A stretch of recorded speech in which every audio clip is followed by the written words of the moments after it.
Why is the Philippines still poor? It's rich in resources, has 7,000 islands, and a hard-working population. Yet, it's among Southeast Asia's poorest. What's really going on? Imagine, if you will, stepping into a time machine and setting the dial back to the early 1960s. What do you see? Manila, the capital of the Philippines, bustling with an energy that earned it the glamorous title, Pearl of the Orient. It wasn't just a pretty name, it was a reflection of genuine economic muscle. This wasn't some whispered rumor or a nostalgic tall tale. The Philippines was, by concrete metrics, a heavyweight contender in the Asian economic arena. Picture this: one Philippine peso was worth a whopping half of a US dollar. Let that sink in for a moment. Today, if you want a single US dollar, you'd need over 56 Philippine pesos. It's a dizzying, almost unbelievable shift. It's like finding out your childhood lemonade stand, which once outsold Starbucks, now struggles to give away free water. That isn't just a small dip, it's a monumental economic freefall, a story etched in currency values that screams of something profoundly amiss. Back then, the Philippines wasn't just promising, it was delivering. Its economy was considered one of the most promising in all of Asia. Forget what you know about the economic powerhouses of today. In the early 1960s, the Philippines was actually richer than both South Korea and China when measured by GDP per capita. Let that astounding fact marinate in your mind. South Korea, the technological titan, the K-pop global phenomenon, the country that gave us Samsung and Hyundai, was economically behind the Philippines. China, the manufacturing giant, the world's second-largest economy, was also lagging behind. Manila wasn't just a pretty city, it was seen as poised to become a global city, a beacon of progress and prosperity. It wasn't a question of if, but when, the Philippines would take its rightful place among the world's economic elite. Now, let's inject a dose of dramatic irony into this historical narrative. At the very same time the Philippines was strutting its stuff on the world stage, Singapore was, quite frankly, a mess. Picture a tiny resource-poor island, no grand mountains or vast mineral deposits, just a small spit of land struggling desperately for mere survival. It was the underdog of all underdogs, the economic equivalent of a tiny forgotten pebble on the beach compared to the Philippines' glittering pearl. Fast forward to today, and Singapore isn't just surviving, it's thriving beyond anyone's wildest dreams. It boasts the highest GDP per capita in all of Asia, a staggering figure hovering around $91,000 US dollars. The Philippines, by stark contrast, is limping along with less than $5,000.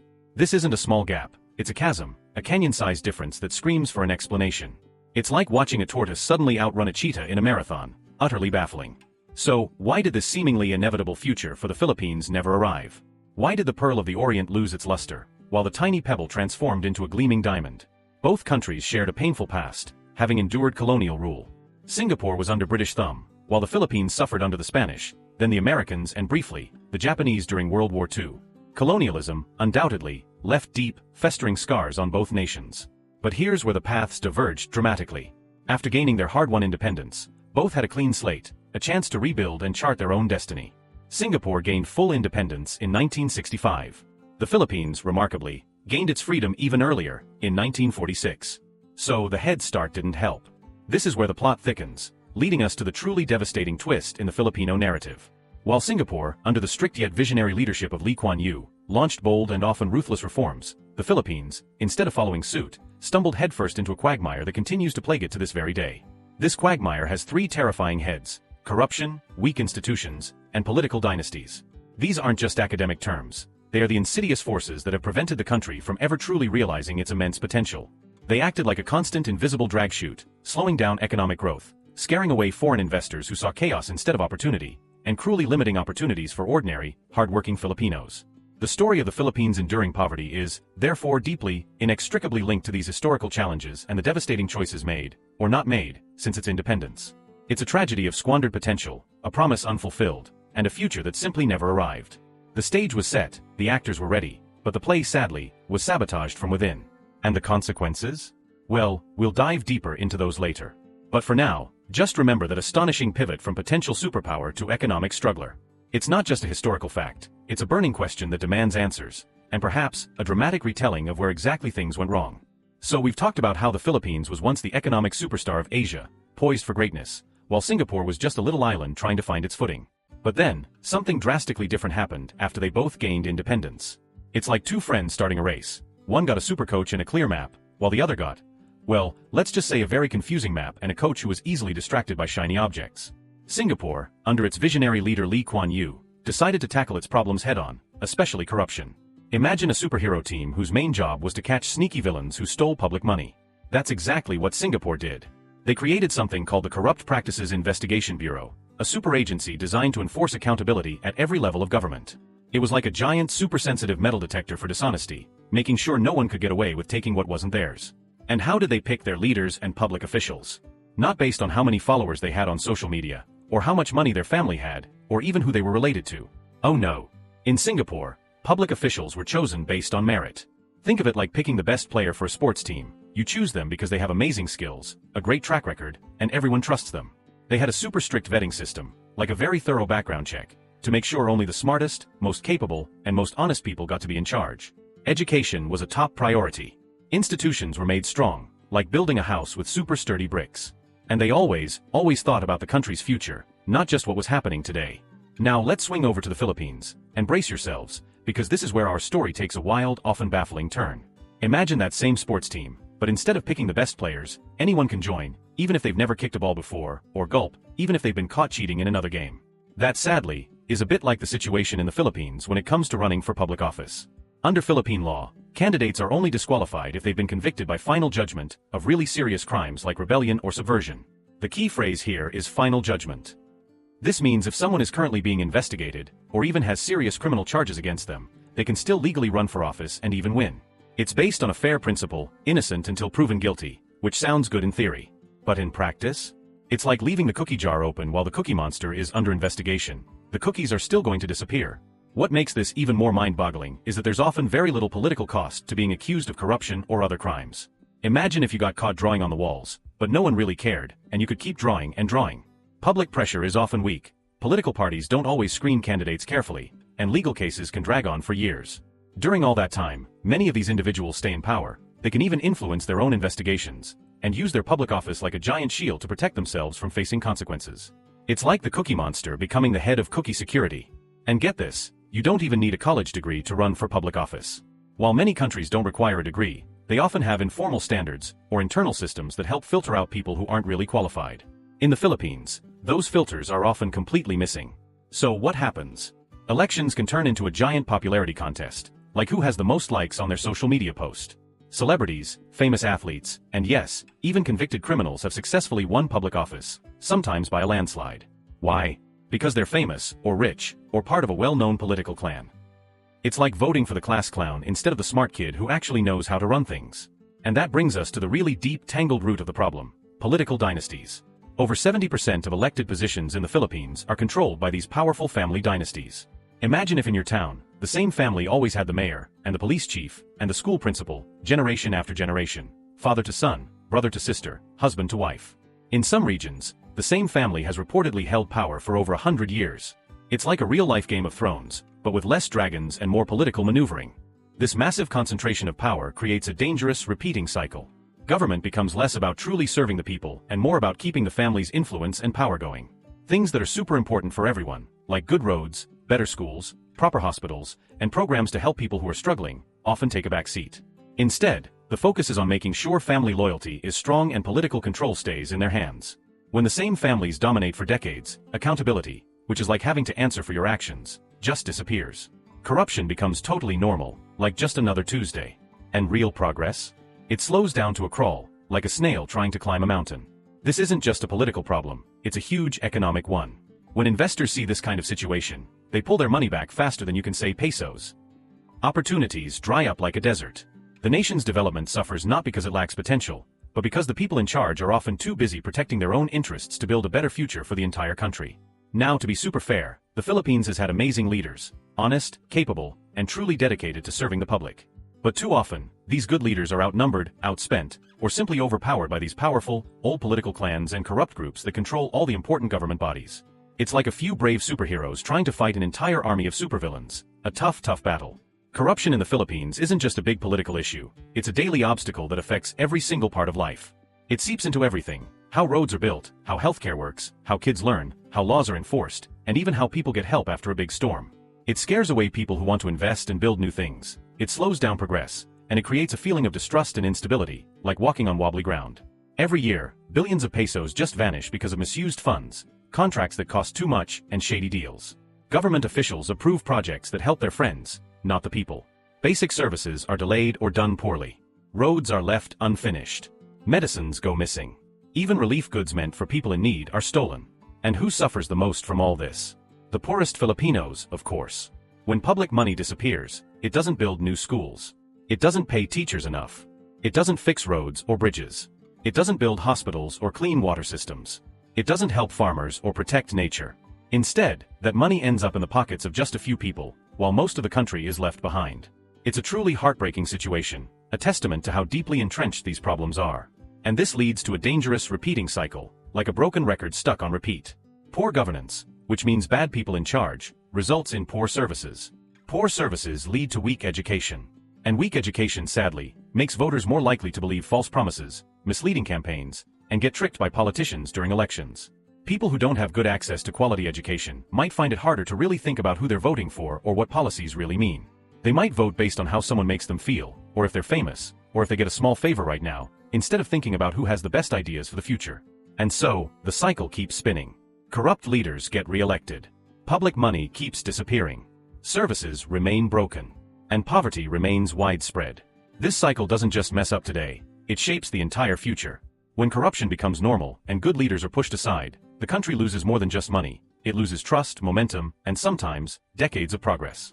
It's a heavy price to pay, all because the system allows, and sometimes even encourages, the wrong people to lead. And trust me, the education part of this story? That's a whole other can of worms we're about to open. If you had to pick just one thing that influences every other part of a country's development, how rich it gets, how healthy its people are, how safe it feels, it would be education. It's the grand conductor of the national orchestra, the master key that unlocks every other door. And sadly, in the Philippines, this is where the system has arguably its weakest link. It's like trying to build a magnificent skyscraper, but the foundation is made of jelly. Let's look at some jaw-dropping, not-so-fun facts. According to global education assessments, Filipino students consistently score among the lowest in reading, mathematics, and science. Imagine a worldwide competition for smarts, and the Philippines is struggling to even get on the scoreboard. In one major assessment called PISA, that's the Program for International Student Assessment, for all you future brainiacs, the Philippines ranked 77th out of 81 countries. That's near the very bottom, performing well below the global average in all categories. It's like training for years for the Olympics, only to finish almost last in every single event. It's a stark, undeniable indicator of a deep-seated problem. And here's the kicker, the problem doesn't magically start when kids hit high school. Oh no, it begins much, much earlier, like a tiny crack in the foundation that grows into a gaping chasm. Nearly 1 in 5 Filipino children is out of school. Think about that for a second. Millions of children growing up without access to even the most basic education. Imagine your best friend, or your cousin, or your neighbor, never getting to learn to read or write properly. What kind of future awaits them? Even for those who are lucky enough to be enrolled, the challenges are immense. Many attend overcrowded public schools. Picture a classroom where there are so many students, it's hard to even hear the teacher, let alone get individual attention. Classrooms are often poorly equipped, like a workshop without the right tools. Books are outdated or simply missing. And the heroes of the classroom, the teachers, are often overworked and underpaid. Imagine trying to teach a massive class with old, torn books and not getting paid enough to even buy yourself a decent lunch. It's a monumental task, often thankless. In rural areas, where the roads are rough and the villages are far apart, some children have to walk for miles, just to reach the nearest school. Imagine setting off on a long hike every morning, just to get to class. And for many families, even if they make it to school, they can't afford basic school supplies, transportation to get there, or even lunch for their children. In the bustling urban areas, poverty itself often forces many children to drop out of school early, not because they don't want to learn, but because they have to help their families just to survive. It's a heartbreaking choice between a future education and today's meal. The devastating result of all these challenges is a generation of students who struggle to read, write, and think critically. This isn't just bad for the individuals, it has long-term, crippling consequences for the entire nation. Let's connect this back to our earlier point about bad governance and choosing leaders.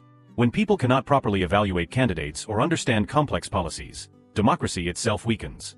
Voters become more easily swayed by emotional appeals, by fake news, or by shallow slogans that sound good but mean nothing. Elections, instead of being serious decisions about the nation's future, become mere popularity contests. And without an educated public, who can truly hold their leaders accountable, corrupt leaders remain in power. Bad governance becomes the norm, a suffocating blanket that holds back national progress. It's a vicious cycle, a self-fulfilling prophecy of underdevelopment. So if the Philippines truly wants better leaders who are honest, visionary, and genuinely committed to public service, it must begin with education. It's not just about building more school buildings, it's about radically improving the quality of learning within those walls. That means substantial investment in training teachers, giving them the tools and the respect they deserve. It means updating the curriculum to be relevant for the modern world, not stuck in the past. And most crucially, it means giving every single student the tools they need to succeed in a rapidly changing world, ensuring they have a real chance to learn, no matter their family background. This isn't just wishful thinking, it's a proven blueprint for success. Countries like Singapore and South Korea, remember how they used to be behind the Philippines? Made education their absolute #1 priority. They understood its power. They treated teachers like the highly respected professionals they are. They raised academic standards, pushing for excellence. And the payoff? Today, those countries boast strong economies, significantly lower levels of corruption, and informed citizens who are capable and willing to hold their leaders accountable. They understood that investing in minds today leads to prosperity tomorrow. If the Philippines genuinely wants to break free from this painful cycle of poverty and poor leadership, the transformation must begin with a profound commitment to education. Because education isn't just about getting a job, it's about building a society that knows how to think critically, how to question authority, and how to make wise choices for its collective future. It's about empowering every single Filipino to be an active, informed participant in their own destiny. Without this foundational strength, all the natural resources and hard-working people in the world will continue to struggle, forever trapped in an unfinished classroom. And believe me, the natural resources part of this story? That's where things get even more frustrating. But we'll get to that. Now let's talk about something truly perplexing. The Philippines is bursting with natural wealth. Seriously, if countries were given report cards for natural endowments, the Philippines would get an A++.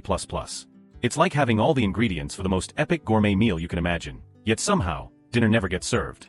Or if it does, it's a cold, sad sandwich instead of a feast. The country has vast deposits of gold, copper, nickel, and other valuable minerals. These aren't just pretty rocks. These are minerals in high demand across the globe, essential for everything from your smartphone to electric cars. Think of it, beneath the lush landscapes, there's a treasure trove just waiting to be responsibly unearthed. Its agricultural land is incredibly fertile, meaning it should be a breadbasket, capable of feeding its people and exporting food to the world. Its forests, mountains, and marine biodiversity are among the richest on Earth. We're talking about breathtaking natural beauty and ecological importance that draws awe from scientists and tourists alike. And let's not forget those picture-perfect beaches, idyllic islands, and tropical climate that annually attract millions of tourists. It's a natural paradise, a tourism magnet that should be generating immense wealth. But here's the truly mind-boggling part. The Philippines also possesses something even more powerful than gold or stunning beaches, a young and incredibly dynamic labor force. The median age of Filipinos is just 25. What does that mean? It means the country has a massive population of working-age people, brimming with potential and ready to contribute. This is often called a demographic dividend, a period where a large working population can fuel rapid economic growth. It's like having an enormous energetic team ready to build anything you can dream of. And on top of all this homegrown talent, the Philippines has one of the largest overseas workforces in the entire world. These are the incredible overseas Filipino workers, OFWs, the nurses, engineers, seafarers, teachers, and caregivers who leave their families behind to work in distant lands. Every single year, these dedicated individuals send back tens of billions of pesos in remittances. This isn't just pocket change, it's a colossal injection of money that keeps countless families afloat and significantly props up the local economy. It's like having a financial lifeline thrown to the country, year after year, by its own citizens working abroad. So with all this incredible wealth, minerals, fertile land, tourism potential, a young workforce, and billions in remittances, why isn't the Philippines soaring? Here's the uncomfortable truth. Natural resources alone do not make a country rich. This might sound counterintuitive, right? Like saying a superhero costume doesn't make you a superhero. There are countless countries blessed with vast deposits of minerals, oil, or abundant land, but they remain mired in poverty. Why? Because without good governance, even the most spectacular resources go utterly to waste. This is where the resource curse rears its ugly head. Instead of a blessing, abundant resources can become a curse if not managed properly. Corruption and mismanagement, the villains we discussed earlier, turn potential opportunity into staggering loss. Imagine trying to run a lemonade stand, but every time you make money, someone secretly schemes a portion off the top, and half your lemons go bad because no one is organizing them. Poor infrastructure, suffocating red tape, which means too many complicated, unnecessary rules, and unstable, unpredictable policies scare foreign investors away faster than a monster under the bed. Local businesses, the very backbone of job creation, struggle to grow because the environment is so challenging. And instead of leaping forward, the economy gets stuck, spinning its wheels in the mud. You simply cannot build a strong, prosperous nation on raw materials alone. It's like trying to build a magnificent castle with just a pile of bricks. You need architects, builders, and a strong plan. You need leadership that possesses the wisdom and integrity to use those resources wisely, transparently, and sustainably. Transparently means everyone can see where the money goes, no shady deals. Sustainably means using them in a way that doesn't ruin them for future generations. You need institutions, the government bodies and rules, that genuinely support innovation, protect property rights, so people know their businesses won't just be taken away, and reward hard work, not just connections to powerful families or political loyalty. You need smart policies that create value from what the country has, not just extract raw materials and export them with little benefit flowing back to the local communities who live near these resources. It's about turning raw gold into beautiful jewelry, not just digging up the gold and sending it off for someone else to profit from.